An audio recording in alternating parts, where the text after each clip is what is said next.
500 Open Tabs. I'm Hannah Hillam. And I'm Kaveh Taharian. Welcome back to the show. It is our 25th episode, dude. Did you know that? I did know. Did. How are you feeling? I think it's crazy that we've done this. Yeah. You know? I think so too. Yeah. Like we went into it, you're like, we'll just see where this goes. If the first 3 episodes suck, we'll just quit. And we haven't. It's great. It's warm. It's very warm. It's hot in outside. Here. It's hot. Yeah. I thank you for turning off the air conditioning. I was very excited that we were gonna be able to have good audio. You want me to be angry. That's why you're excited. You want me to have short patience. That's fine. Yes. Not that you asked, but I'm feeling good today. Do you know why? Why? Because yesterday was the first day of summer. It was the summer solstice. Oh, that's right. And that means it is the longest day of the year. There's the most amount of daylight in the year. Ew. And as you know, there are many ancient Persian traditions that happen. Much like Nowruz. Remember Nowruz, we celebrate. Oh, yeah. We jump over the fire and all that. The turning of the seed. It's all very ancient, yeah. There is actually a really important tradition for the Persians that happens on the summer solstice. Oh? But you might not have heard about it, but I wanted to tell you before we started the episode. So when the summer solstice happens, I, as a Persian man, I turn to my wife, Sarah, and I say, light of my life, my love, apple of my eye, do you know what today is? And she says, yes, it's the summer solstice. And we both look at each other and we nod. And I say, do you know what that means? And she says, of course I know what that means. And I say, let the ceremony begin. And she says, very well. And I go into my closet and I have this bag. It's like this velvet bag, like a tiny bag. And it's very beautiful, ancient, very ceremonial. I take the bag out and I stand by Sarah and I unsheath this item that's in it. And do you know what this item is? I have a lot of things I want to say, but it is my clippers. And I say to Sarah, it is time for me to shed my winter coat. No way. And she begins to shave my back. And afterwards... That's for you to do. I guess you can't. I can't do it. This is why That's the love. spousal support. And afterwards I emerge. I emerge like a snake who's shed its skin or any kind of lizard. And I'm a new man. And I am prepared. I'm armed to deal with the heat of the summer. And once again, after many moons, I can feel the shirt on my back, which is why today I am coming to you feeling excellent because this beautiful 100% cotton shirt. No, it's just I can feel it on my skin and it feels wonderful. So I'm so excited. Congratulations on losing all that hair on your back. I hope Sarah is recovering. Also, no one ever shaves my back hair, so. Listen, you're going to have to talk to your spouse about that because that's the next level of love. I will say, after shaving my legs, nothing feels better than like sliding into bed and being like, exactly. Woo! You know? Yeah, once you start to feel fabric, it's great. And then now I feel it. So I'm ready to tackle. I'm ready to tackle the summer. Thank you. You got your summer body ready. I just wanted to gross you out before we started. It didn't gross me out. Oh, yeah. Okay, good. Try again. Is that really that's actually like a thing people do, or that's just what you do? That is an ancient Persian tradition of having clippers and shaving your back. No, I'm joking. Of course, that's not a real old Persian tradition. But amongst us, informally it is. Was like that's what I mean. I like how you half believed it. Yes. At one point, when you said ancient velvet bag, I was like, this is all BS. Yeah. Anyway, we're on to episode 25, which is a very important number in Persian. No, it's not. We're just excited about it being 25. Persian numerology dictates that this episode needs to be all about bloodshed. And it is. It is. Yeah, it is about bloodshed. Let me try that again. Normally, no, it's great. We're going to go with it. I loved it. Great. All I was going to say is that if I went to my ancient roots, all we would be doing is looking at stones and chanting. Big, tall stones that we put up. That's what. I mean, that's cool too, though. Sure. Summer solstice. Look at some rocks. What else are you going to do in England? Anyway. Episode 25. So we had been talking about this for a few weeks because we decided that it's crazy that we've gotten this far. We didn't think we'd... Right. Actually, it's not so much that we never thought we would make it to 25. It's just more like, oh, I can't believe that. That's like a significant number of episodes. I didn't think ahead this far. Like, I know. Except for this week's episode, which you very much did. For like months. Yeah. So we thought rather than doing our typical two tabs for this week's episode, we as much as this show is about research and stuff that we've learned and discussed, it is also about sort of like nonsense, surreal, absurdist storytelling that we very much love to engage in. And as we go along with each episode, as they sort of like fly through, we're like, man, I forgot about like this gag that we had from like episode 2 or episode 4. So we thought it would be fun to do, what are we calling it? We're calling Kumitab? Kumitab, parentheses, 500 open stabs. And it is going to be, it is pretty much like Smash Brothers, except we're going to take... There's going to be 8 contestants, and I chose them from all the different stories we've done, and they're going to battle each other. And during each round, quote unquote, you and I, Kaveh, are going to discuss who would win. And then at the end, we're going to see who triumphs overall. This is extremely exciting because usually I go insane with prep for everything. Hannah has very graciously taken the lead on this one. And done essentially like all of it. So I get to just roll in and show up and be like, yeah, sure. I never get to be like this unprepared. So I'm actually very happy about this. Kind of fun, right? Yeah. Let me. It's like a group project that you didn't do anything for. Why don't you explain how this works? I believe you have like little sheets of paper with names, or how to explain all this to me, because I've never done any of this like before. I've never. Oh, really? Yeah. So as far as like podcasting and whatnot's concerned. Oh, the only time I've ever done like a bracket is during Magic the Gathering competitions with my friends. And that was like 12 years ago. So I know what I'm doing. And so here's how it's going to work. So I have chosen 16 quote unquote fighters, and we're going to choose 8 because time.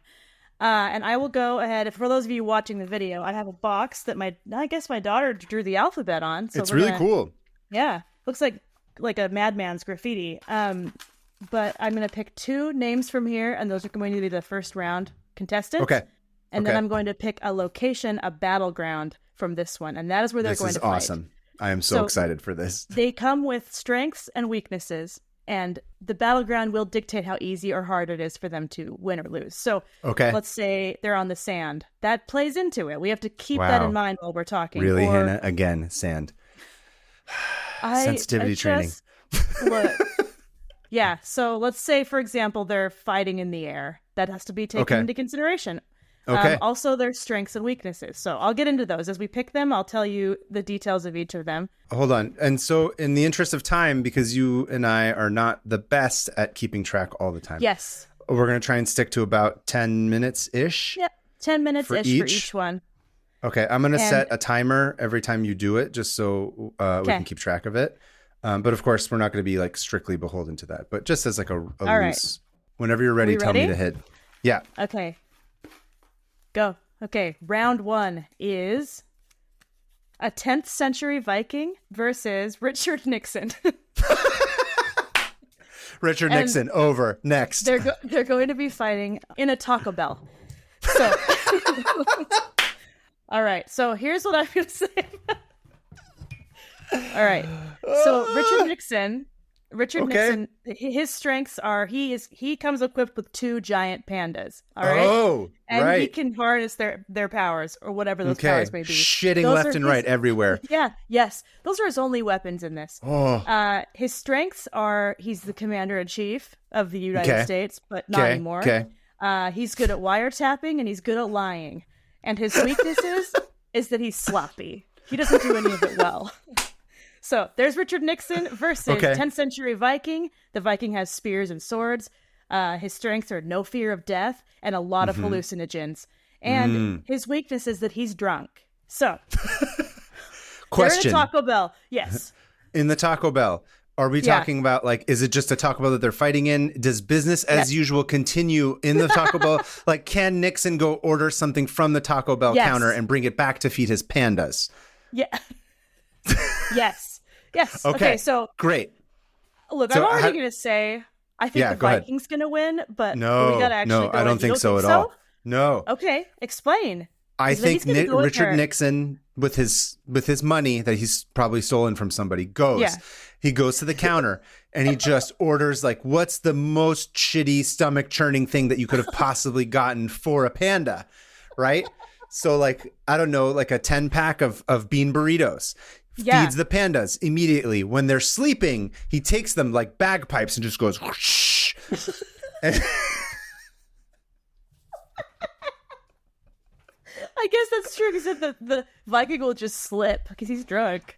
Right. Also, Richard Nixon has listened to this podcast, and he's learned from the sperm whales when they travel in packs that hot diarrhea is something that... You don't know what he's doing in the afterlife. Oh, yeah. I was going to say, he's dead in the ground. Yeah. Okay, but let's say he's ordering, right? That Viking has it can easily charge at him. Can I get one gigantic cheese tostada? Extra beans. I can't talk like him. Yeah. Also, here's the other thing. Is the Viking going to be distracted by the fact that he's what is a Taco Bell? He's never seen a Taco Bell. He doesn't know what fast food is. He's never lived Moss. What if Richard Nixon lies and just gives him a Baja Blast and the Viking has it and loses his mind? Do you think he'd lose his mind? All the chemicals. It would immediately destroy his ancient stomach. Right. He wouldn't know how to handle it. I don't necessarily, or maybe he would just get so hyped up that he would just start chopping off heads. I don't know. A lot of other people would die, but I don't think Richard Nixon will. No, he's too, I think he's right. Smart. He would figure out a way to Nixon. Go ahead. What were you going to say? And I bet he's weirdly fast. You know what I mean? Nixon? He seems like he could. Yeah. He seems like he could dodge really easily. I get that vibe from him. He is the ultimate politician. Don't forget. He was the greatest at manipulating things and figuring out a way to convince, put one thing against each other. So it's just a matter of what is Nixon going to do to manipulate this Viking? He would not try and fight him head on. That's not Nixon's deal. So we're saying that while the Viking has culture shock, Nixon's going to feed his pandas 500 burritos and just wait. Okay, so while the pandas are sleeping and processing those burritos, he's just going to dodge that Viking as he drunkenly... Or he's just going to figure out a way to be oh, I'm not Richard Nixon. I'm actually an employee of this Taco Bell. Hold on, let me go get... Nixon's smart. He's corrupt. A Viking. Yeah. Well, he doesn't know. But that's the thing. He's going to be there's all these other people here. So he's just going to be no, actually, that's not the dude you're supposed to kill. You're not going to get into Valhalla if you kill me. It's this... You're I don't right. know. That's my thought anyway. Like you said, he's a liar. He's a huge liar. He can probably get everyone in the Taco Bell on his side. Exactly. And they could overtake. Easily overtake. He's going to be the silent majority doesn't want Vikings in their Taco Bell. I already love this episode so much. It's having so much fun. Okay, so what's the final blow? How does he kill him? But here's the thing. Here's the twist that we have not discussed. These Vikings, based on the account that you read for us, is totally used to just being disgusting and covered in shit.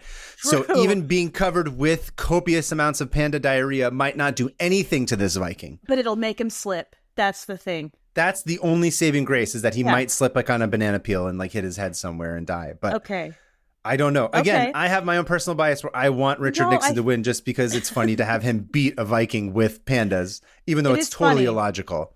But I do think that culture shock aspect of it is gonna give a huge weakness to that Viking, especially because there's only one of him, and if he's in a Taco Bell full of people who don't look like him, he's gonna flip out. There's a simple way to get around this as well. Like we said, we just give him a taco. Yeah, an ancient Viking has never even had a taco. Tacos are delicious. Can you imagine being 30 years old and being I've never eaten a taco, and then you eat a taco and you're what have I been doing with my life? I've been killing all the wrong people. I've been angry for no reason. All I needed was a taco. Yeah. You know what? I think you're right.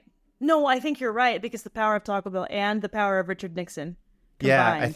Yeah, I think absolutely. Nixon would know how to use his surroundings to advantage his position in a way that if they were out in the woods or if they were out like on the sea, Nixon's dead for sure. Oh, but for Taco sure. Bell is just one of these things. Bell. Exactly. That's my thought. Say. I agree. Nixon wins. Okay. How does he kill the Viking? Pandas? Or does he kill him? Does he submit? Does he have to die or can he submit? Yes.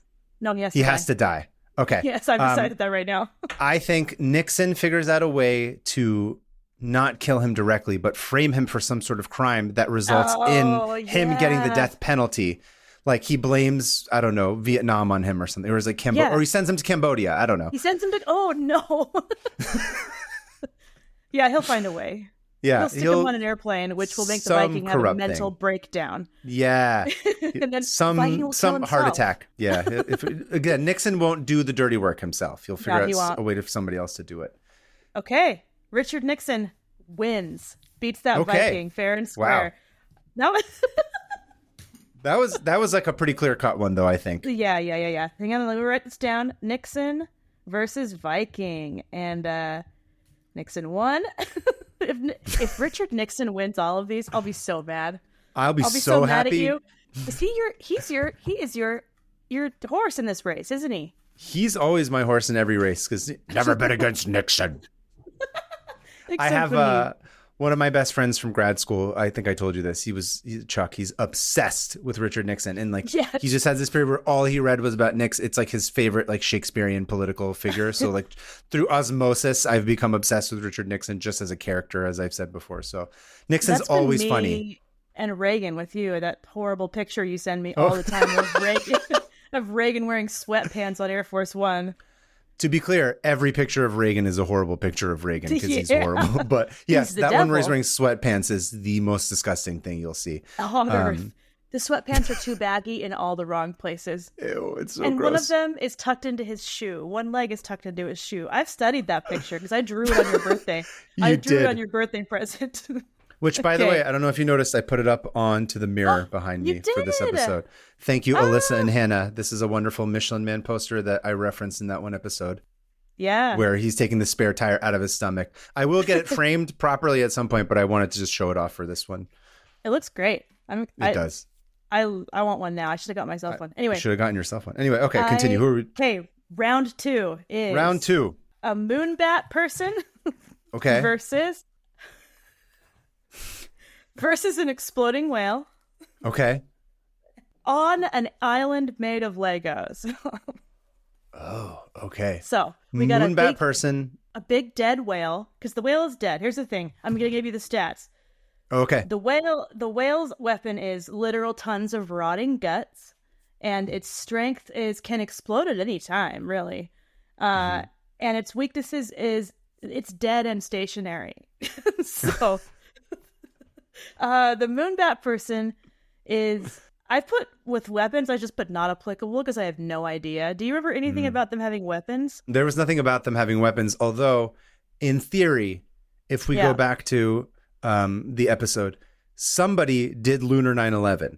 So at the very least, you can assume that there's airplanes that were built and they were box cutters. Okay, these moon people have box cutters, all right? They have at least box cutters, yeah. And for those of you who don't... Oh, I was going to say, if you're listening to this and this is the first episode of this podcast you're listening to... Do not. Don't. Or you could. It's still fun, but it's going to be more fun if you go back and listen to the rest. Yes. It's okay. Moonbat people that live on the moon. Okay. They're all covered in hair. They're pretty much naked, and they are carrying box cutters. And their strengths are the power of flight, and they're pretty decently ripped. Like, they got some muscle. And their weaknesses is that they can't stop 69ing. So that's what we've got. So here's the thing. That whale can explode at any time. And you have to be careful, right? It's a ticking time bomb. Wait it out and then fly above all the viscera, or what? Here's my other question. Okay. These moonbat people, they live on the moon. So presumably they're not breathing oxygen? Right? Because there's no oxygen. Does being on Earth, like, I don't know how it works. Like, if you lived in space where there's no oxygen, if you have oxygen, do you die? This is too complicated of a science question. I immediately regret asking this. Yeah, but we have to stumble our way through it right now. Yeah. I think that for the purpose of the games, we're going to say that they can survive on Earth. It's fine. Yeah, they're not going to die from breathing Earth's air. Gravity's going to be weirder. Like, they won't be able to, like... Right. Do you know how gravity works on the moon versus how it works on Earth in terms of, like, is it lighter on the moon, right? You're lighter on the moon, yeah. So you can bounce right, because there's no the atmosphere. Moon. That's right. But then if you come to Earth after, like that guy who went to space and he came back and he, like, couldn't walk because he was in space for so long. That has to do with the gravity was just too heavy. It was just, like, too heavy. All right. Well, they also have wings. Don't forget. Actually, That's I guess true. Okay, they have wings. So like you said, let's just say all things are equal for the sake of simplicity. Okay. Yeah. Here's another question that I think is kind of funny. What does it matter if the whale's already dead in terms of beating the two of them? Oh no, I didn't think about that. The whale is pretty much a ticking time bomb. Okay. And if it explodes, those bats are just going to avoid all of the guts that are flying out everywhere, and second of all the Lego that gets exploded on the Lego island that they're on. Right. So and it's a floating Lego island, so it's tipping like this. Oh, I remember now, because I said that, like, all the trash Legos that are out in the sea is going to make piles of trash click together because they're Lego pieces. That's right. Yeah. So it's a Lego trash island. It's a Lego trash island with the bat tough. people on it. This one is tough. I mean, I think theoretically, if the bat person tries to land any kind of blow on that whale, like you said, it's just going to explode. It explodes. Right. But then they wait it out. Should I bring in another competitor? I like this idea. We'll bring in a third person and see how this goes. Okay. And now the dead whale can be part of, like, the environment. Yes. It can just be like literally a ticking time bomb. Yes. Okay. I'm going to bring in a different one. Okay. Yes. I love this. All right. So I'm bringing in a third competitor, and it is Nikola Jokic. Oh! And so it's him versus Moonbat people. But here's his strengths. Okay, you ready for this? Yes. His weapon is just a basketball because he can throw those things super fast. Yes. His strengths are he is a horse whisperer. He can commune with horses. He's fast and he's tall. And his weakness is that he doesn't care about anything. That's true. Yeah. He's just like, will explode, not explode. It doesn't make a difference. Doesn't matter to me. Yeah. Oh, man. This is tough. Now I have to argue. Like, now I'm like, I don't want Nikola to lose. I love Nikola. You know that. Okay. Here's the thing. He could destroy one of those bat people because they're only like 4 feet tall. That's true. And then also I would say, normally I'd be like, well, if you saw a moonbat person, much like we were talking about with the Viking in Taco Bell, where it would have like culture shock. Most people on Earth would be like, oh my God, it's a moonbat person. But Nikola Jokic is the one person who I think would just be like, yeah, whatever, it's a bat person. Fine. I'm going to go to the horse. Yeah. And he probably has some horses with him, right? Right. And also I think because he's a good dude, if the whale exploded, he would want to help clean up. Like, he has a vested interest in cleaning up the whale who was exploded because he cares about animals deeply. So it really depends on what the bat person's trying. You're getting all emotional. I just have a soft spot for Nikola. I do too. Here's what I feel like. I feel like if push comes to shove, and he knows that he has to kill somebody, right? And he knows that he has to kill this thing. It's kill or be killed. Yes. And at this point, even though he doesn't care about anything, he does care about his family. He's got a little daughter and a wife and his siblings. So he's going to live for his family, not because of any kind of reason of vanity or money or anything like that. Yeah. So my guess would be he's going to tend to the whale and use that as a distraction for the bat person. Is he going to explode the whale himself and that'll kill the bat person? With the basketball that he's going to throw from across the way. He's going to be like, oh my God, this whale's going to die. Let's go get something to make sure that it's okay. And then, because he's a mensch, he's going to sit and clean up all the whale everything. Like I said, he's not going to leave. Man. Yes. Even though it's a trash pile of an island, he'd still be like, no, that's not what this was meant to be. We need to make sure that the Legos are pretty. This is the sanctity of life. Yes. He's like the David Attenborough of exploding whales. Yeah. I respect horse and whale alike. But I don't respect bat people. They can all die. here's the thing. I think he does win, and here's why. What you said, and also because he can jump super high, and those things can fly, and he can just reach up and grab one and rip its wings off. No big deal. He's tall. I don't think he even has to jump. He just grabs it. Grabs one. Okay. Yeah. Jokic? Nikola? Yeah. Okay. I think you win. Nikola's the winner. Oh my God. We're going to have maybe Nikola versus Nixon. Definitely Nikola versus Nixon. Oh my God. I'm so stressed out right now. This is supposed to be fun, and now I'm having a meltdown and be like, I don't want this to happen because I love them both as characters so much. Don't do this to me. Make a choice. All right.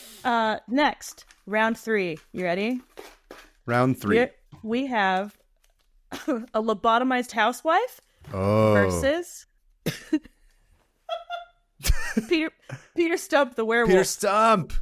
So this is tough, and they're going to be fighting in inside a UFO over Tehran.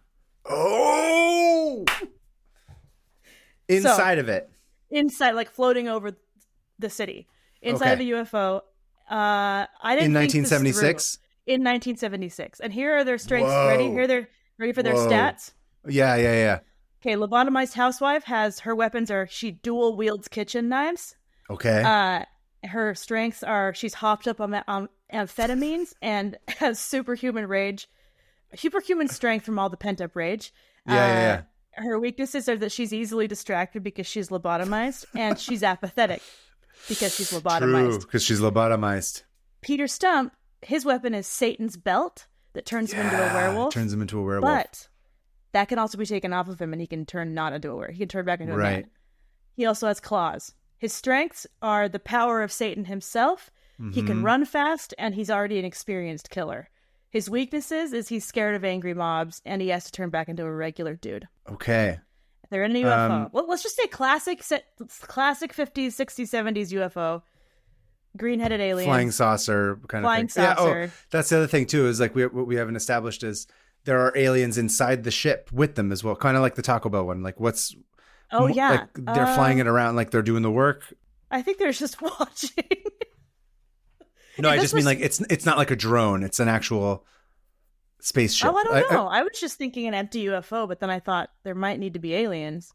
Or could it be, maybe it could be, I'm just going to throw you options out here and you can decide. Okay.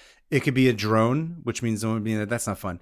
Then it could be an alien spaceship being flown by aliens, like some sort of military operation where they're going on a recon. Yeah. Or third option, which I think would be really funny, is if it's an actual commercial airliner for aliens, so that there's people in like business class and coach, but like on an alien spaceship. So you got a bunch of aliens who are crammed in, waiting for their alien peanuts. Yes, they're sightseeing Iran. They're sightseeing Iran, and then the woman, the lobotomized housewife and Peter Stump are somehow they got tickets to go on this commercial airline. Okay, and they're on a connecting flight to go to O'Hara or something, or LAX. I don't know. Okay. I'm having so much fun. Okay, so gut feeling, I think Peter's gonna win, but I do think the housewife has a big, like, here's the thing, Peter's a frail, like a 50-something-year-old dude, right? He's insane. He can turn into a werewolf. He's wearing a skin belt. Was it a belt made of skin? I can't remember. It was a wolf belt. It was like a hairy wolf belt, hide, I think is what it was. A hairy, okay. Because if the housewife can get that belt off of him, he's dead. Yeah, and that's what I was thinking too, is like if we're going to lean into the stereotype of the 1950s housewife, and also what we talked about with Peter Stump is like this is a fashionable belt. So the struggle is not even about the werewolf. It's about the struggle of like who gets to be it's a battle of fashionistas is what this is about. But she's lobotomized. She doesn't care about that. Listen, she's above Iran. At this point, fashion trumps everything. You know, Persians are very particular about their styles. This is what we love. I've learned that. Yes. So it's a battle for fashion dominance. Okay, but here's the thing. Yeah. She's also mad because she hates men, right? Because they've done nothing for her. Yes. And so if she can turn him back to a man, she's going to go nuts and kill him. Oh, I see. So she's not afraid of the werewolf, but she's afraid of him as a man, is what you're saying. I don't know. I can't tell if she would just get scared and not do anything or if she would actually kill him. I said, I think it depends on what's being threatened in this case. They're fighting over the belt. Does she care about her own life? They're fighting over the belt, and I think, no? She doesn't care about her own life. She doesn't care about her own life. She's on this plane with all these aliens. It doesn't matter that there's aliens around her. That's not anything that's of interest to her. She's on meth. She is on meth. That is a good point. It just makes sense that and there's meth strength, and the aliens are just part of it for her. She's on they're meth all anyway. Just watching. What do you think the aliens are doing? They're, you know what? I think they're like us, where if someone's fighting on an airplane, we're all just like avoiding, just like kind of quiet, but looking at them, and then maybe sometimes hey, settle down now. Yeah, you know, like the old white dude on an airplane that says, "Come on now, guys." They're all pressing the button on the ceiling. Beep, the beep. Ding, ding, ding, ding. We've Flight complicated attendant. this so much, as opposed to everything else in our lives. Yeah. No, okay, simple. This is also I think hard. Secretly, the lobotomized housewife busts out a riveter gun and de-rivets. Remember? Because she sleep rivets. That's what we talked about. Oh, is that her? Oh, that's right. She used to rivet. Yeah. In World War II. Let's just say that for the sake of simplicity, that they're going to fight no matter what. They're going to fight. She busts out the riveting gun, de-rivets the alien spaceship. And takes them all down? And just everybody flies out. And they all die. They're all done. Everyone's dead. And she just rivets it back because she doesn't care. Like you said, she's apathetic to all of it at best. She's like, I don't care that I killed a bunch of innocent alien people. It's fine. That thing's dead and I got the belt. I win. She wants the belt and she doesn't care about life. She needs to look like the best wife in the Tupperware party that's going to happen in the whole party. You're right. Yes. And that belt is unlike any other belt she's ever seen. It's designer. No one's going to have that. Yeah, exactly. Yeah. All right. I think Peter Stump can turn into a werewolf, but he can't de-rivet a plane. This is the way that she can do it.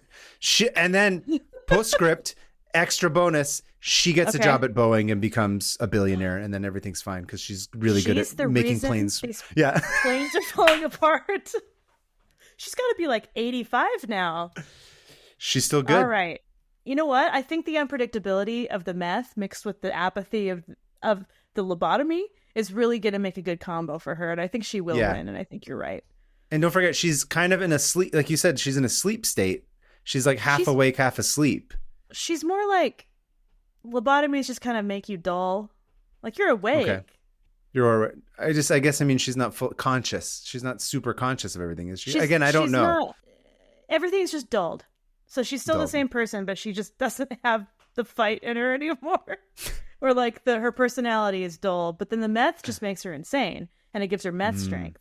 Okay. And if we're going by the episode, then she used to rivet planes and boats together for the war. So okay. I think that's going to come out. I think that has to be part of it. I think that has to be part of her win over. And we can't underestimate the rage of an oppressed woman. Absolutely not. Absolutely cannot underestimate that. Yeah, I think that's. Does the housewife There's plenty win? to go around. I think so. All right. What do you think? Housewife wins. Yeah, I like that. Because I think Peter Stump has just like one or two things going for him. And if that belt comes off of him, he's dead. Easy. He's done. Yeah, it doesn't matter. They made him check it. They're like, sorry, you can't bring this on through airport security. Yeah. He didn't make it through security. Okay. Housewife. Interesting. Round 4. Ready? You did not think I would go as insane with this as I did. Although I guess you also knew that I would. No, I knew. All right. Okay. Okay. So we have. Okay. I'm so happy. Okay. We have an army of trapjaw ants versus the Michelin Man. Oh. And they're going to be fighting on Air Force One. Oh, yes. Okay. So Air Force One is flying. So many ants. Just so many. Thousands of ants. Reagan is in his sweatpants. Reagan's in the corner. there. Yeah. He's already dead. The ants ate him. He tried stomping on him. Nancy, get these ants out of here. Nance. So here are their stats. You ready for this? Yes. Michelin Man. His weapon is he can remove his own body tires. Right. To hurt people. And his strengths are he's made of rubber, so he's kind of indestructible. And he can eat anything. That's true. He can. Yeah. And his weakness is that he's French. That's all I wrote. I couldn't think of anything else. It was late. Sacré bleu. He's too French to function. But maybe his weakness is that he can also just wants to eat everything because he likes eating. And the ants. Sure. Yeah, the ants. The ants. They have powerful jaws as weapons, and there's a billion of them. But they are susceptible to brainwashing, if you remember. Remind me again, because we went over several ants in that episode. The trap which jaw ones ants are these? Are the ones that behead other ants. Okay. And then they stick them on the pike or whatever. Yeah. They stick them in their... Yeah, but then they can easily be brainwashed by the kidnapper ants who like come in and take their babies. Okay. So Air Force One, if I remember correctly, it's broken up into separate sections. That's right. And there is a kitchen in the back of Air Force One where they're cooking full-on meals. So I think off the bat, that is going to distract the ants, and their attention is going to be split between trying to kill the Michelin Man, but also there's a bunch of delicious food in the back, in the dumper of the plane. Oh, yeah. That's right. You called it the dumper. Well, so then does the Michelin Man also go back there because he's hungry and he's the Michelin Man? That's a good question. What is the Michelin Man doing? He's known... No, he's drinking a cocktail of glass and nails. That's right. Like that he photo. Is drinking a cocktail. He's making business deals. He's like the corrupt senator in the front dealing with Reagan, being like, oh... He and Reagan are machinations. Or wait, no, I don't know. They're kissing. The Michelin Man, no, they're kissing for sure. French kissing. I mean, obviously. He's French, yeah. Yeah. Here's the question. Okay. Because remember, the Michelin Man was complicit accidentally with the Nazis, then he flipped. He didn't flip technically. He just accidentally made it happen for the Nazis. But then he redeemed himself by being like, "We'll print a new special edition for the Allies to go in when they're going to storm the beaches of Normandy." That's right. So we're going to have to assume that he's French, but he's on the side of the United States. He's on our side, yeah. He's on our side. The French are wonderful. Okay. The French are great. Yeah. So I think the Michelin Man's going to win. Okay. How does he win? Does he go around stomping all of them? Yeah. He's made of rubber tires. He can just roll all over and run them over and destroy them. As long as he can kill their queen, they flip out and go all over the place. Here's the other thing too, is that he's essentially made of like 7-8 different tires, and probably more than that. Like, I mean, I don't even know how many we can count 20. here. Like, let's just say 20 different tires. You could just separate all those different tires and just start rolling them all through. So 20 different tires are rolling over, killing ants all at once. All at once while they're trying to find food because they get distracted because they're stupid. And then the journalists are all there. Yeah, they're biting. Look, the journalists are just getting bitten. Let's face it. Just getting the ant bites. Ant bites. No, they're trying to steal everything. I just think this is an open and shut case. I think Michelin Man wins no problem. Okay. All right. I won't argue with that. Yeah, sure. Let's do it. I think those ants are just... There's not enough of them to take down a giant rubber man. Or if they bite the rubber, it doesn't do anything, unfortunately. It doesn't do anything, yeah. Yeah. I think he's kind of indestructible. Yeah, I think so. I think you're right. I think that's the whole point. And even if he does nothing, the ants are going to slowly eat away at him and then die of like eating rubber. That's also a good point. Yeah, even if they did try and kill him, they would die in the process. They wouldn't be able to digest the rubber. Sorry, ants. You guys suck. Yeah. You're dead. They don't suck. Ants we love them. They're fine. Alyssa's very happy about this outcome. Yeah, she hates ants. Okay, very deeply. So we're down to the semifinals. Oh, already? Already. How much time do we have? How long have we been going? We're only about 40-ish minutes into it. We could probably keep going if you want. You want to? That might be, I don't know. How many we got left? We got, but that would be double the amount. Yeah, so let's just keep it at this and let's make them a little longer. Okay. All right, we got to add some cool music. The semifinals. Semifinal. That's the song. We got to add cool music. Semifinals. Semifinal. Kumitab. And in this corner, we've got, ready? In this corner, we've got Nixon versus Nicola. No. How are you determining who needs to go pitted against each other? Because they're in the little bracket. Damn it. Oh, yeah, that's right. You got to show your cool bracket to everybody. Oh, okay. Yeah. I made a bracket. Oh, Nicola versus Nixon. Yeah. What's the location? I guess you got to find a new location, right? Okay, ready? Yes. They will be fighting on top of the burning MacArthur maze. Oh, this is like, wow. This is operatic. I know. So the MacArthur maze. The MacArthur maze is this overpass in California that caught on fire back in 2007, and this is a burning MacArthur maze overpass. Okay, on top we got Nixon standing there with his 2 pandas, and then Nikola Jokic, and he has some horses and some basketballs. This is so epic. Yeah. Like, I'm just like, this image is washing over me right now, and I'm like, dear Incredible. Lord, the human mind cannot comprehend this. I think that Nixon is absolutely at a disadvantage here. I think that he's short, he's old, sorry, but he's out of shape, he's old. Well, actually, I don't think he's out of shape. I think he's like weirdly spry. Yeah. There's no Taco Bell to feed. There's no Taco Bell to feed these pandas. That's true. He is at a disadvantage about the Taco Bell. And Nikola has horses that he can command, because remember, he's a horse whisperer, and he also has like aerial like volleys. Like he can just throw a basketball straight at Nixon's dumb head and knock him unconscious.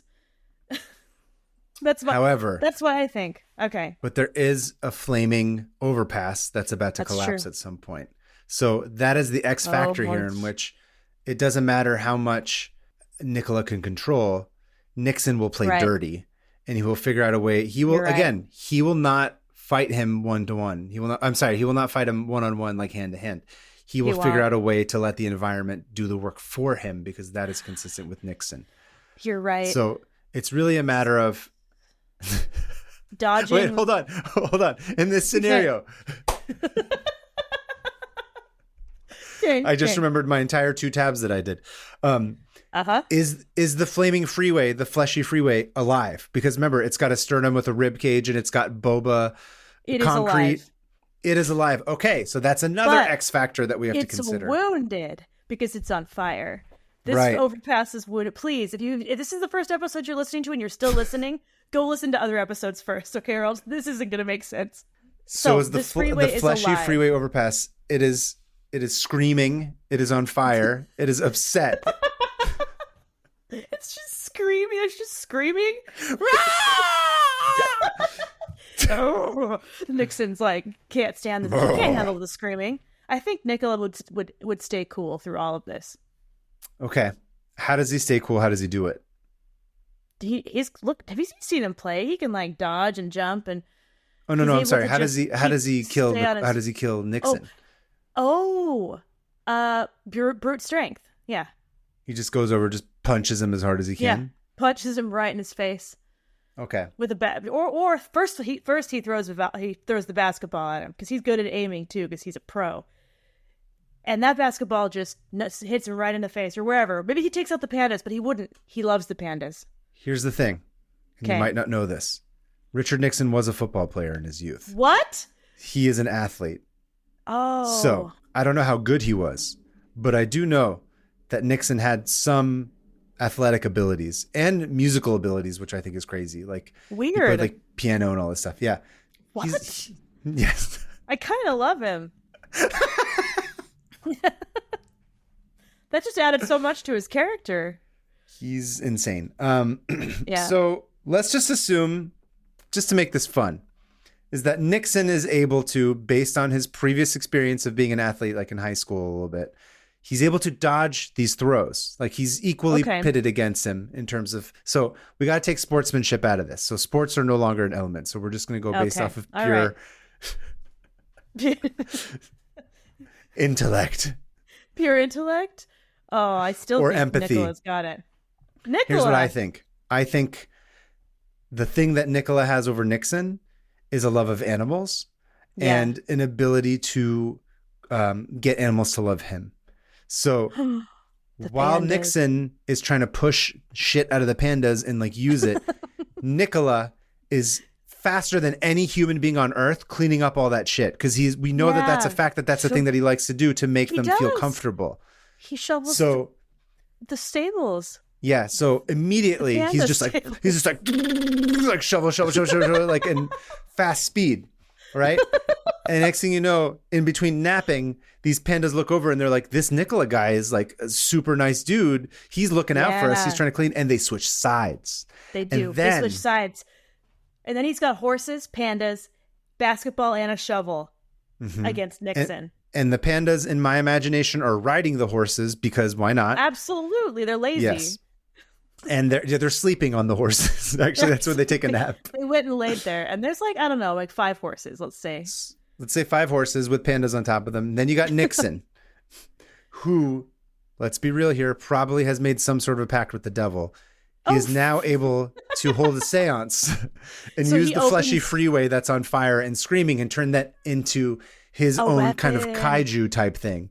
Oh, does he operate in like a kaiju? Is he inside the freeway, like operating it and like? Okay, Satan gives him the ability to like Pacific Rim kind of thing, where he's inside, like a Power Ranger or something, where he's like inside of the. Like, what do they do when they like meld with it? Yeah. He's just like, blah, blah, blah, and he's just melding it. Take that, 580 overpass. He like rises, like as if from the ocean, rises up, and the legs of the freeway. What are they called? The legs of the freeway. Become giant arms. Okay, so hang on. No, but here, but before we go on, the devil? Yes, I think he's going to do that. And you'd think that he's going to go over and take that thing to destroy Nicola first. But what does he do before that? He walks over because Pixar is in Emeryville, which is right across from the freeway. Did you know that? The Pixar Studios. Yeah. First thing he does before he even fights Nicola, destroys Pixar Studios. You know why? Why? Because of woke. That's why. Because that's what we're not bringing it. Woke is not a fighter in this battle. No. Because he hates woke. Because Nixon would just be like, oh, you and your liberal agenda with your films, and just destroy. That's the first thing he does. No. Here's a new rule. Here's a rule. We got to stay within the battlefield. Okay? We're staying within the battlefield. We can't destroy Pixar because that's insane. I'm not destroying Pixar. Nixon is. There's also a Target right below there, just FYI. And there's a Home Depot over there as well. These are all things that you can use for pieces, right? Okay. I don't know. This is going totally off the rails. I'm just having like a very fun time imagining all these different things while it's on fire. I still think Nicola would win though. So Nicola this is like turned into like a Captain Planet episode or something, or Care Bears, where it's like he has the power of heart versus the power of like Satan. Yeah, the evil. Yeah. Okay. Should we flip a coin? No, I think you're right. I think once he gets the battle bot of the fleshy, which again, by the way, speaking of drawings, would be fun to do. Amazing, The fleshy freeway that's on fire with Richard Nixon on the inside controlling it.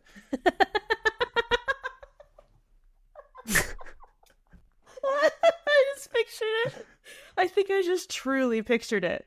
Yeah. Glorious. We got to sit with that image for a minute. That does becomes Nicola, become a horse, transform into a giant horse? Oh, man? No, even better. He connects the horses and the pandas, and then he forms his own. Like Power Rangers. Yeah.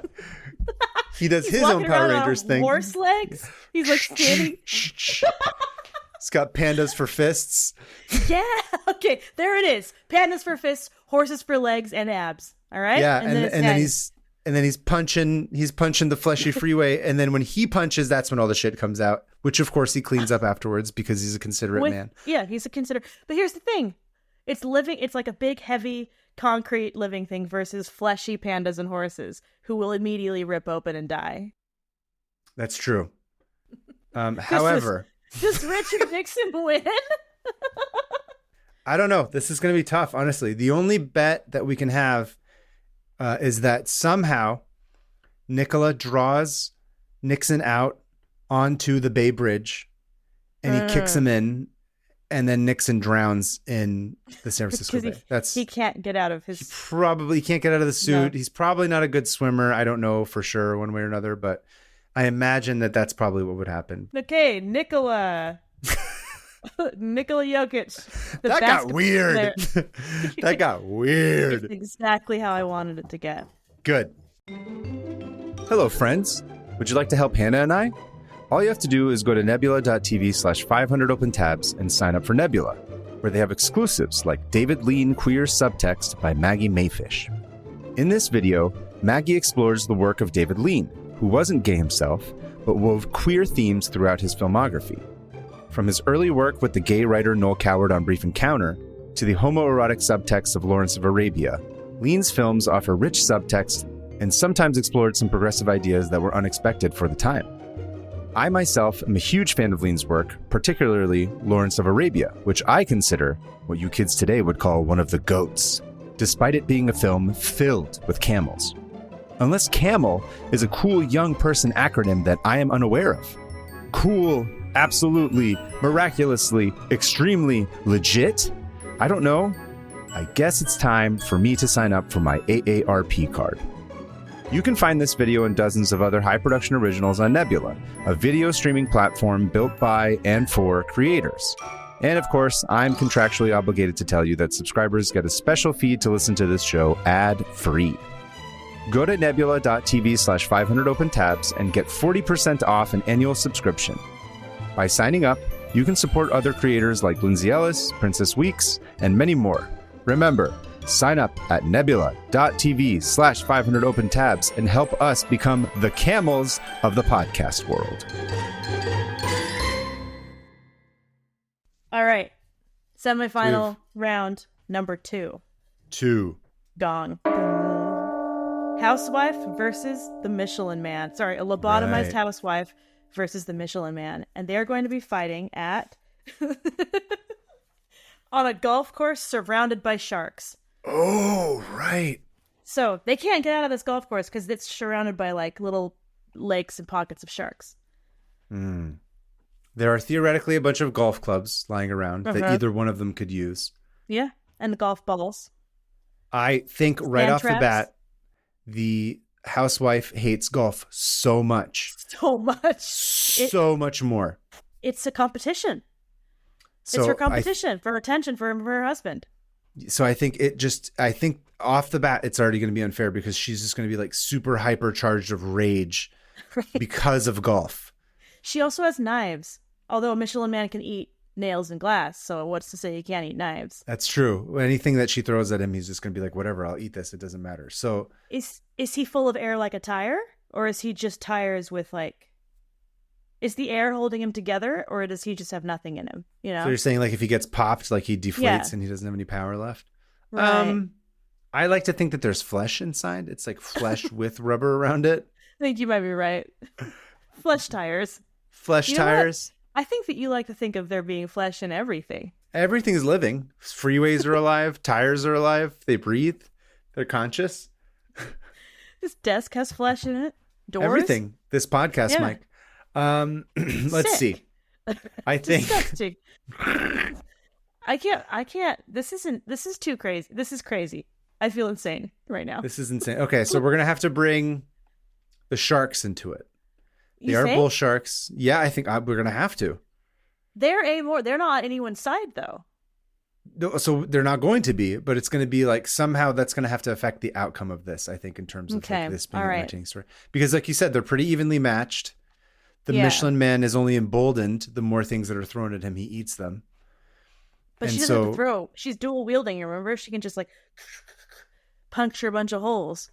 But he just eats them. That's the whole point of the ad, is that he's just like drinking broken glass and all that shit. Yeah. He's just like, I'm unaffected by any of this. It doesn't matter. So I think the Michelin Man wins. Okay, explain why.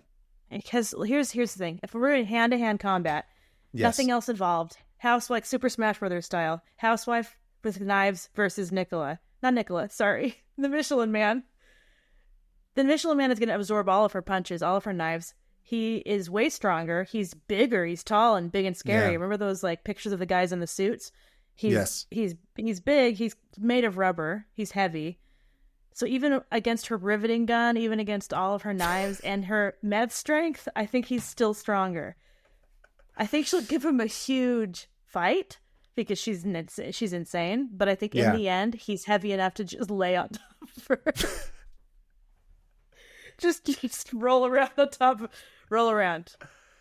Okay, don't forget, there are weddings that happen on that golf course. Is there a wedding that day? I love that you just keep pulling it because I'm remembering all the different stuff. So there's the sharks that all showed up for a wedding. Remember, that was what happened on that tab. So does the memory of her own wedding make her more angry and sort of give her another jolt? Yeah. She hates golf. She hates her husband. She hates like the wedding. That it just reminds her that she's married to this person that she hates who lobotomized her. Are there things at a wedding that she could use? So obviously the weapons were not going to work against the Michelin Man. But like we have to figure out what's his weakness again? He's French. He's French. Okay. And also probably fire. Fire. Okay, I'm going to say this: if he's French, if that's his weakness, the French are probably going to have a weakness of bad food. if the cuisine is bad and or if it's like a bad presentation of French food, yeah, he'll go over there and try to fix it. He'll get very upset and personally offended and distracted and like have a meltdown. Yeah. So maybe the sharks will eat him. The sharks will eat him, and they'll eat rubber. That's not good for the sharks, but they'll eat him. They'll do it. They'll drown him. The Michelin Man can drown. I guess theoretically he could. So if she can get him into the water somehow with all those sharks, they could pull him in. They could pull him under. This wedding's gonna have bad French food and bad champagne, which is another thing that a French person would be very upset about. They're not okay. And fake croissants. Yeah. Also, it's not even champagne, which is, I think technically it has to be from Champagne for it to be Champagne region. Yeah. And he finds out it's not. Okay. I'm telling you, this is a little bit more evenly stacked than you think, just not in the same way. It's not just brute force. It's also how does the environment discourage this person and distract them?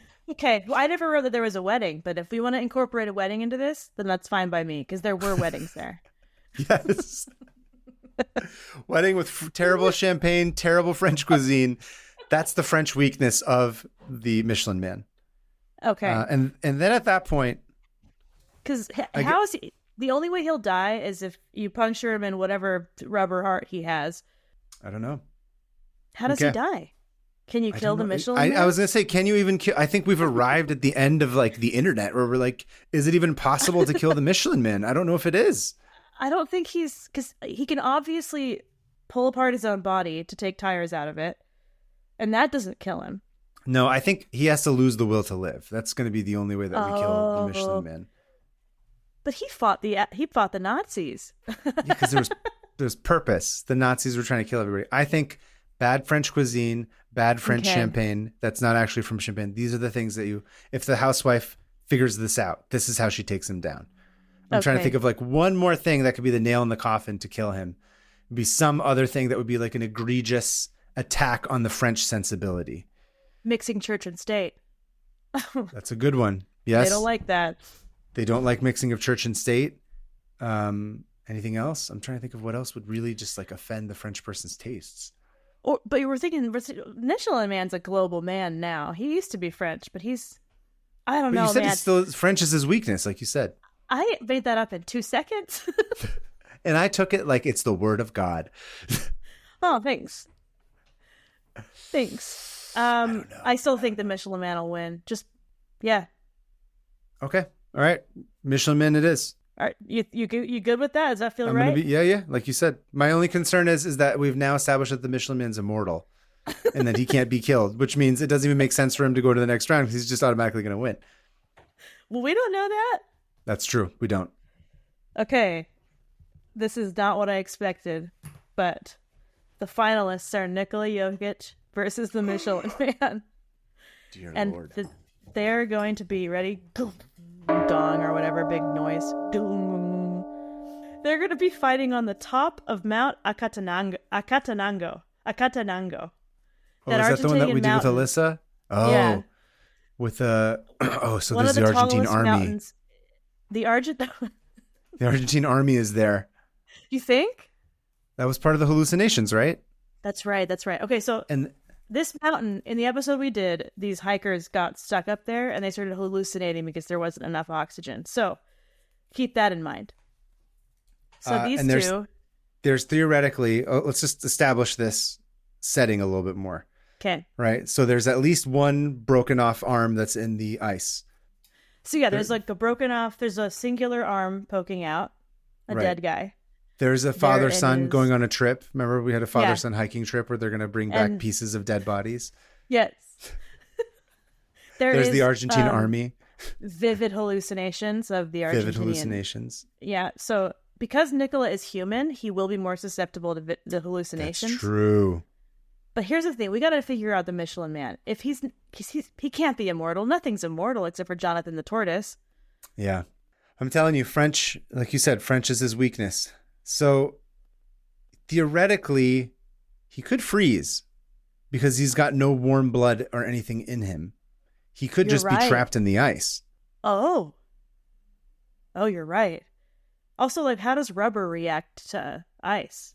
Let's just decide right now based on no science whatsoever. It gets like rock hard and hard to move, right? Sure. Stuff's working. We've just decided that that's the case. Yeah. I don't see a lot of cars driving around in the mountains. That's probably why. This is absurd. This is insane. So also, the Michelin Man has a weird center of gravity, like mass. So like if he's hiking this mountain, I could easily see him just like falling over and just bouncing all the way down to the bottom. Yeah. Blonk, blonk, blonk, blonk, blonk. And then I could just see, but here's the thing, Nicola is gigantic. And gigantic people don't survive as long as small people. It's not great. Yeah, it's so much harder for him to climb. They're at the top of the mountain, you said, right? At the very top. We can do near the top. Let's say the top of the mountain. Right. Okay, so he's barely alive. They're both barely alive. Okay, Nicola can easily push the Michelin Man off the mountain, and he would bounce and roll all the way down and shatter into a million pieces because he's made of icy rubber now. Oh, he's glass rubber now. Yeah, okay. That's how rubber works. But like you said, he's also like hallucinating and out of it and just like, well, considering that's a hallucination. Yeah. I think we pick one more to bring into this. Oh, and this is going to be the hallucination that they see? Yes. And then we'll see how each one of them reacts to this. Okay. I chose the ball of debris, the Katamari ball of debris that came from the Johnstown flood. Oh my God. So okay, this is great because now shit just got real. Yeah. So this thing, if you haven't listened, it's like episode, I don't know, 5 and 6, I think. And this dam collapsed in Johnstown, Ohio, whatever, Pennsylvania. Whatever. I wrote Ohio. And it slowly, this big wall of water collected stuff as it went down this valley. And inside this thing is barbed wire, oil, train cars, scrap metal, and twisted steel beams, all racing towards you at like a top speed. It's on fire too. Don't forget. It's on fire, but there's very little oxygen up there, so I don't think the fire can. Also, it turns to ice because it's up at top of the mountain where it's cold. So it's just literally a gigantic ball of debris. Which the Michelin Man, despite saying that he can take everything, that might be the ball that's too big for him. It might be the thing that breaks his back. Yeah. And how does Nicola get out of this? I think he just by default because no, because the Katamari by default. I think the Katamari ball is too big. It's too big even for the Michelin Man. You think? Okay, I think so. Let's put them both under like a stress test of the Katamari ball. Okay. Nicola's human fleshy body is going to be destroyed way faster. He just gets absorbed into it. Yeah, he dies. So it's just a matter of if he can like dodge it and then like. But if it's at the top of the mountain, where's this thing coming from? A UFO that's dropping it. You're right. The same UFO that was re-riveted by the lobotomized housewife. Off course. Please continue listening to this show despite this episode. We would really appreciate it. It's fun. We had a great time. We're just trying something new. Let's just say it flies in because remember, there's the South Fork Dam, right? It's up on by the hunting and fishing club, so it just pops out from there. So we could just say it somehow flies up in the air and lands on top of the mountain. And as the water is flying, it turns into ice, and as it turns into ice, it heads to the top of the mountain. And Nicola and the Michelin Man are watching as this thing approaches them. So Nicola, who's hallucinating with low oxygen, and it's much harder for him because he's so much taller, is sort of like wobbling. And the Michelin Man is looking at it like a challenge. It's different. He's just like, oh, I can eat anything. His hubris makes him think he can take it on. So he's going to try to eat the debris ball? I think so. I think he's filming it like on a phone. He's just like and subscribe, watch me live stream while I eat this giant ball. There's nothing that could take down a Michelin. Like and subscribe, thumbs up, hit that bell, ring that bell. Yeah. Have you ever seen LA Beast? No, what is that? It's just this dude who eats until he throws up and puts it on YouTube. I've seen Matt Stoney, I think is his name, the guy that eats a bunch of stuff, but he doesn't throw up, at least not on camera. Okay, we're losing that's what steam I think. Because neither of us know what to do.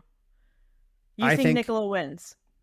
I think Nicola wins because he sees a ball coming at him and he instinctually knows. Okay, so here's what I think. All right. So in this scenario, the Michelin Man His hubris has taken over. He's live streaming it because he's trying to get more followers and he's trying to like grow his YouTube channel. He gets his mouth as large as possible because he's like, they said I couldn't, but I'm going to eat like the biggest bunch of scraps like that have ever existed to prove to you that Michelin is the greatest brand. And as he's doing that, Nicola, for a split second, comes into consciousness, and he sees a ball, and he sees a giant, like essentially a hoop because it's a tire, and he musters up the last of his strength, and he jumps and he grabs this ice ball and then slam dunks it into the mouth of the Michelin Man, and the Michelin Man, in all of his hubris, cannot in fact take that much debris. He does have a limit, and he explodes, and it just shards of everything everywhere. Okay. Just give me a second. Listen, that is the most scientifically accurate outcome, I think. Okay, I'm gonna go a little more realistic route. I like your thing. I like what you're saying. Okay, no.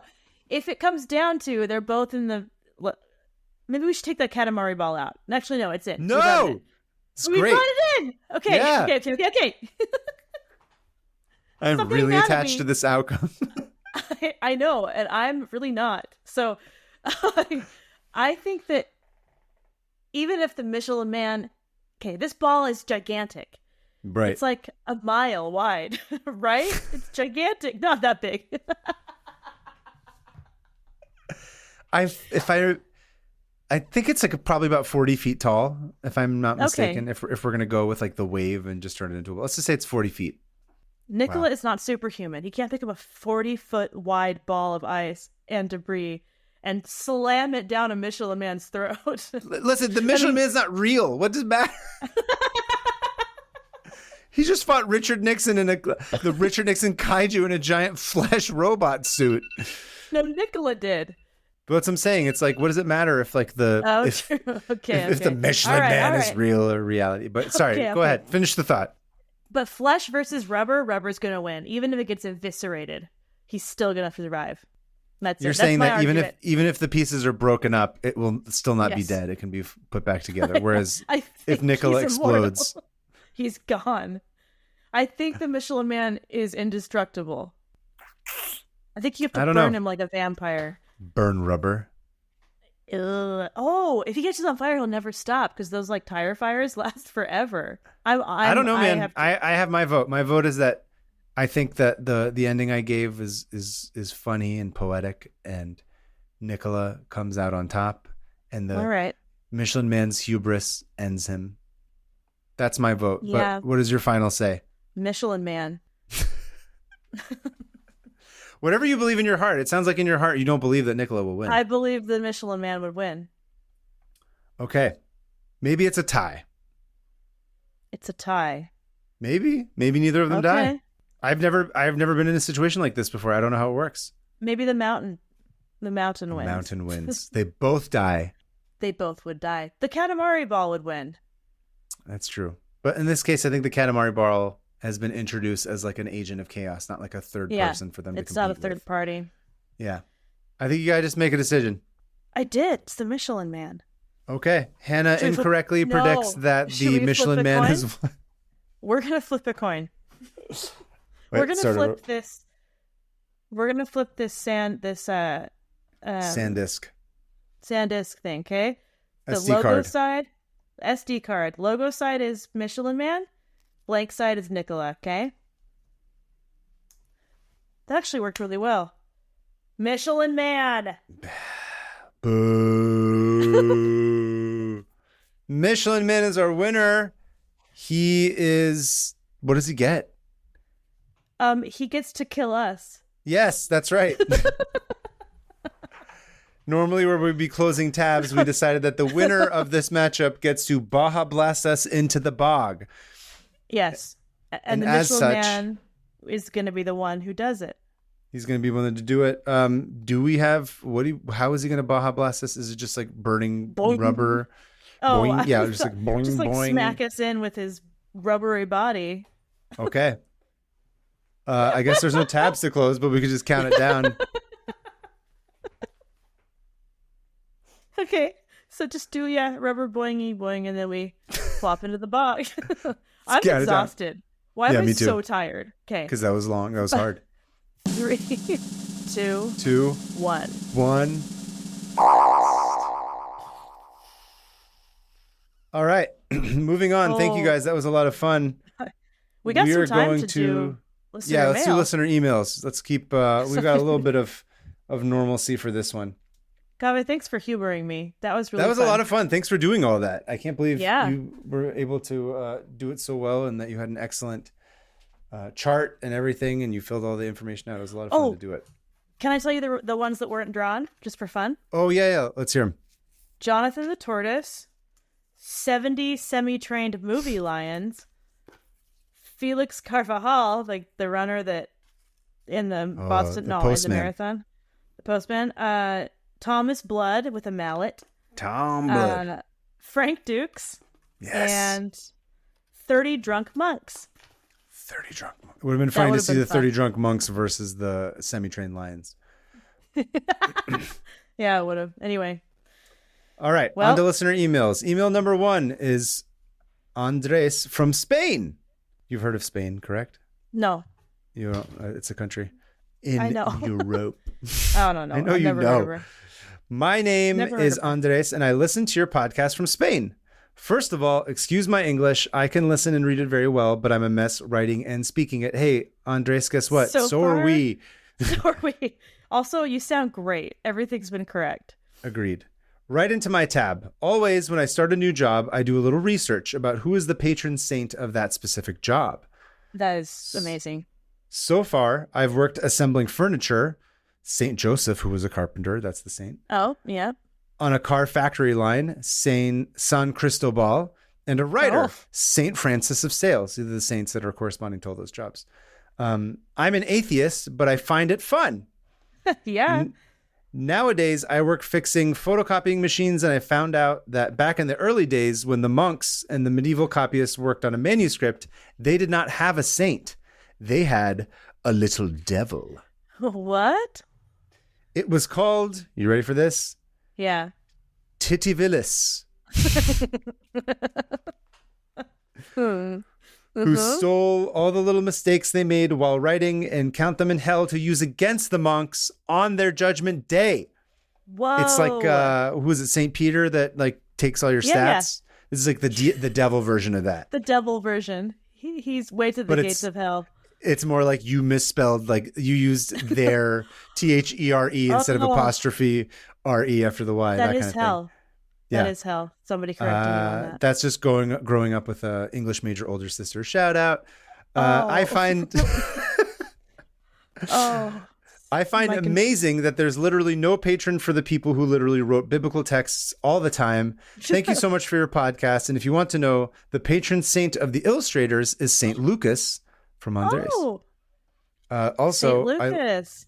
I did see, he does include a link to just the Wikipedia page, which we'll include in the notes, of course. But there's a couple of images you can see of what St. Lucas? No. Of, what was it called? Titivis? Oh, yeah, Titivis. Titivilis. A couple of images that I've shared with you that you can see. Oh, look at him. Oh, I love him. He's stealing all those books. And on the last one, he's in the bottom right corner. And it's like the body of an insect with like a weird Let me see. Monk on top. It's a very strange looking thing. Oh, he's got glasses and a walking stick, but lizard legs. It's pretty cool. I mean, wow. This is amazing. I would have absolutely loved to be one of those guys who like made all those weird little animals in the 100%. Columns of the... All right. Thank you, Andres. Second email is from Mary from Indianapolis, and it's titled Strychnine Poisoning.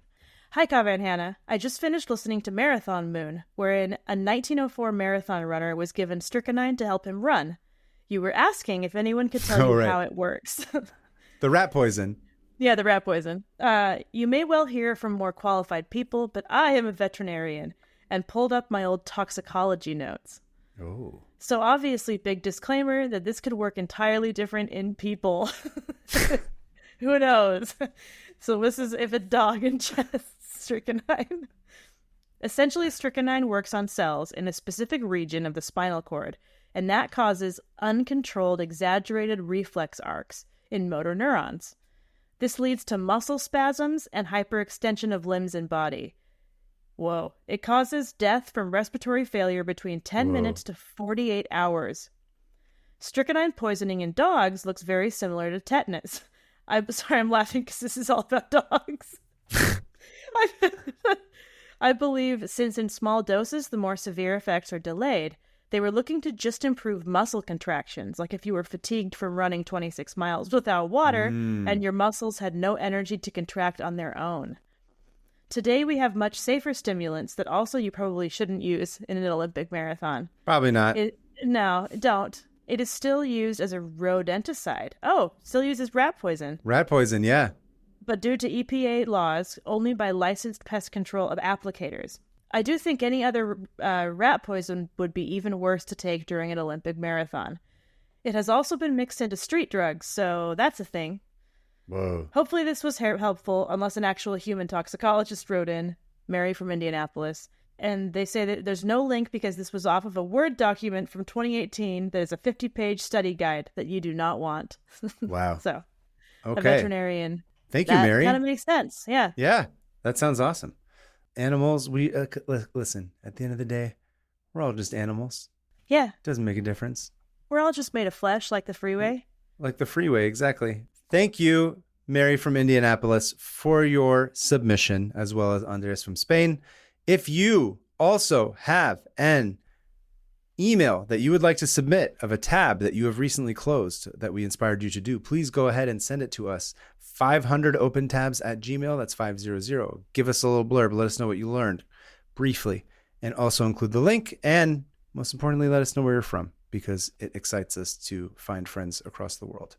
And if you want to follow us, we're at 500 Open Tabs on Instagram and Twitter and YouTube, especially. There's really fun videos on there. And you can also join our Patreon and subscribe monthly, and you can see extra stuff. Yeah. Critically, at this point in time, the date that this comes out, we are 2 weeks away, I think, from the beginning of Comic-Con. So the week of July, the Wednesday, July 24th is when Comic-Con starts. As of right now, unless we say otherwise, we will have a panel on that Saturday. Details to come at 1 p.m. We're going to be posting about it incessantly by the time this probably drops. But we're going to be, we have some wonderful, wonderful guests that we're very excited about. I'm not just saying that. We are actually really excited. Yeah. We're going to have a discussion. Have a good lineup. We've got a good lineup, and we're going to be having a discussion about building community outside of the typical social media channels.